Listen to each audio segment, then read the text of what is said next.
Golf can be a humbling game, especially when you grow up playing on rough around-the-edges muni courses. The range balls are scuffed, the greens look like shag carpet, and the bunkers?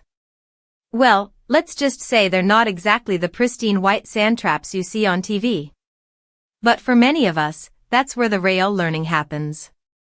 Those gritty conditions teach you creativity, adaptability, and how to make the most out of less than perfect lies.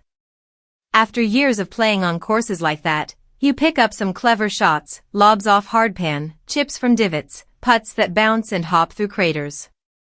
But one shot that always feels nearly impossible is the short-sighted bunker shot from firm sand. It's that moment when you're close to the pin, but there's barely any green to work with and the sand beneath you feels like concrete.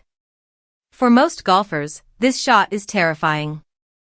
Hit it too clean and the ball rockets over the green. Catch too much sand and it stays right where it is. But according to Top 100 teacher Joe Plecker, there's a simple technique that can make this intimidating shot completely manageable. The key, Plecker says, is twofold: your setup and your grip. First, you want to create a steep angle of attack. To do that, tilt your upper body slightly toward the target. This forward position helps the club dig into the sand rather than bounce off it. Then, focus on your grip. Plecker recommends keeping your lead hand, your left hand for right-handed golfers, in a neutral position, pointing straight down the top of the grip. That makes it easier to open the club face, giving you the loft and spin you need for control. Once you're set, it's all about the motion. Don't overcomplicate it with a big, full-body swing. Instead, think finesse. Plecker calls it the secret move: hinge the club early and cast it slightly on the way down. You're not trying to power the ball out, you're letting the club carve through the sand. The bounce of the wedge does the work, lifting the ball up softly and letting it land gently on the green.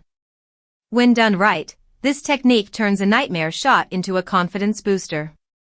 The club enters the sand cleanly, the ball pops up high, and for once, you might actually smile watching it land a few feet from the hole. So the next time you find yourself in that dreaded hard sand bunker, remember Joe Plecker's advice. Set your body forward, keep your grip neutral, hinge early, and trust the cast. With a little practice, that impossible shot might just become one of your favorites. Sometimes, the toughest lies are the ones that teach you the best lessons, and this shot is living proof.